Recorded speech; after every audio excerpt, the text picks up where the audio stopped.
El tema del trabajo es uno de los temas más importantes en Cuba, especialmente para el pueblo cubano. ¿Y por qué razón? Bueno, por la seria distorsión que el régimen comunista, el sistema comunista le impone al trabajo.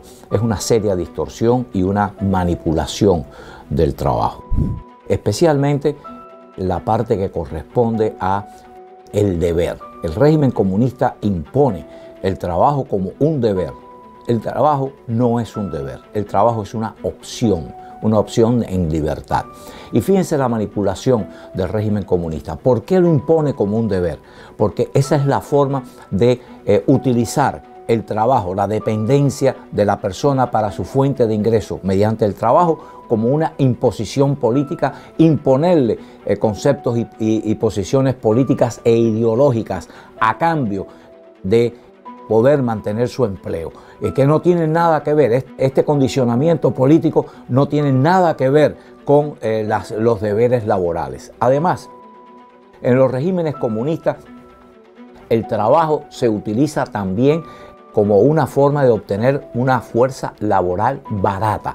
El régimen comunista impone los salarios. No se discute, como es en libertad, los contratos colectivos de trabajo, como está en la legislación laboral internacional de la Organización Internacional de Trabajo, de la que Cuba es miembro. No lo reconoce tampoco este derecho de los sindicatos, de la asociación sindical libre, de los trabajadores, poderse asociar libremente para discutir con el empleador las condiciones de trabajo, los beneficios, los retiros. Nada de eso se puede discutir bajo el régimen comunista. El régimen comunista usurpa todos estos derechos laborales. Y esto es importante que los cubanos lo conozcan porque el trabajo es la fuente principal del sostenimiento, del ingreso para el bienestar familiar y personal individual.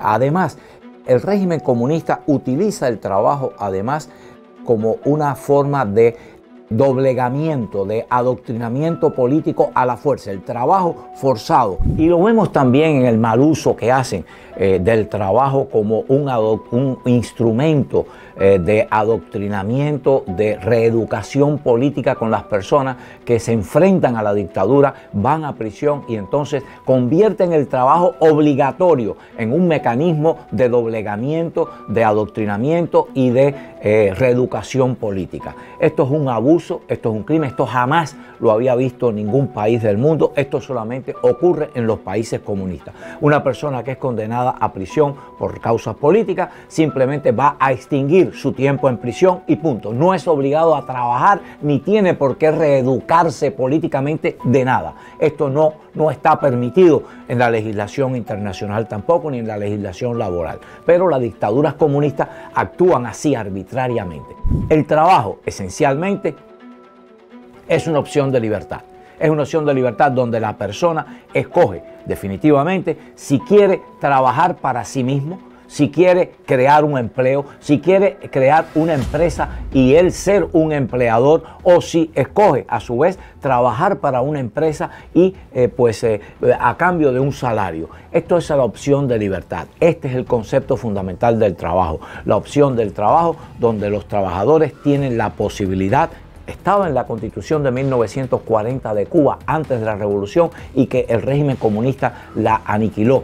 Estaba el derecho al contrato colectivo. Los trabajadores se reunían, creaban sus representantes, discutían con la empresa las condiciones de trabajo, los salarios, los beneficios. Todo eso se discutía así. Bueno, pues el régimen, al controlar, y es lo primero que hacen, controlar la sindical de trabajadores, la CTC en este caso de Cuba, bueno, pues han eliminado el contrato colectivo, han eliminado el poder, la capacidad de los trabajadores para decidir sobre sus condiciones de empleo y sus condiciones de trabajo. Así que estas son las grandes distorsiones que han ocurrido con el trabajo en Cuba. El trabajo simplemente es la manifestación de los talentos y las capacidades de la persona, y la persona debe recibir el salario o debe recibir los atributos que le corresponden en derechos y beneficios de acuerdo a su talento, de acuerdo a su laboriosidad, de acuerdo a su productividad. Así es como funciona el mundo libre, donde a las personas se les paga simplemente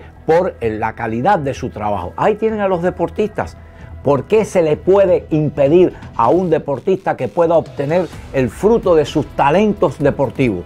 Ahí tienen a los peloteros, a los boxeadores, a los basquetbolistas, a los futbolistas, cómo reciben hasta millones de dólares. Y en Cuba, ¿de qué los tienen trabajando?